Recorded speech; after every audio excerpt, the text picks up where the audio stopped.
laisse en fait couper. T'as entendu? Bonjour, bienvenue chez Retour des Montagnes Jaunes. Y a-t-il une variété de thé chinois méconnue à l'international que vous considérez comme sous-estimée? Très certainement beaucoup. Oui, il y en a énormément. On connaît très peu de thé. Une variété méconnue, on connaît aussi la plupart des grandes variétés aujourd'hui.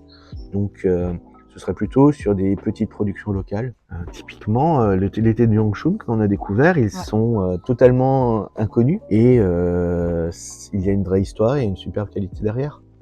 Et un vrai terroir. Si je parle des thés verts de Guju, qui connaît? Et pourtant, c'était l'été de l'empereur jusque au début de la période Ming. Et aujourd'hui, ils font un thé vert que j'aimerais bien découvrir. Mais il faut y aller. Parce que on n'en trouve quasiment pas. Je sais qu'il y a quelques boutiques qui en vendent à l'international, je l'ai déjà vu. Mais c'est totalement inconnu. De même, les thés de Luojié, le Yixing Hong, les thés noirs de Yixing, c'est très peu connu et puis ça mérite d'être mis en avant. Et puis il y en a plein comme ça en fait.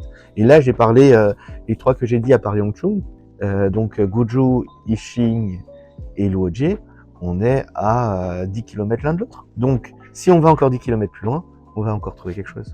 Dans la mesure où ils ne changent pas leur pratique pour faire du longjing de masse, ce qui est une vraie problématique aujourd'hui. Pourquoi uniquement le thé chinois? Parce que c'est un pays qu'on connaît, on y a vécu, on a une vraie histoire avec la Chine.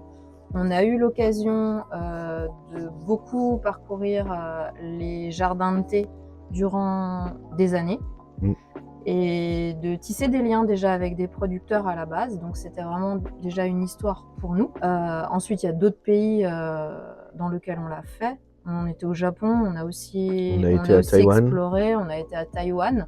Donc on aurait pu ajouter, pourquoi pas, ces destinations-là. Mais en fait, on avait vraiment envie de rester sur le berceau du thé et de mettre le thé chinois en avant. Et pas que le thé chinois, en fait, au travers de la culture du thé, aussi mettre la culture chinoise en avant, parce que c'est un pays où il y a beaucoup de méconnaissances sur sa culture.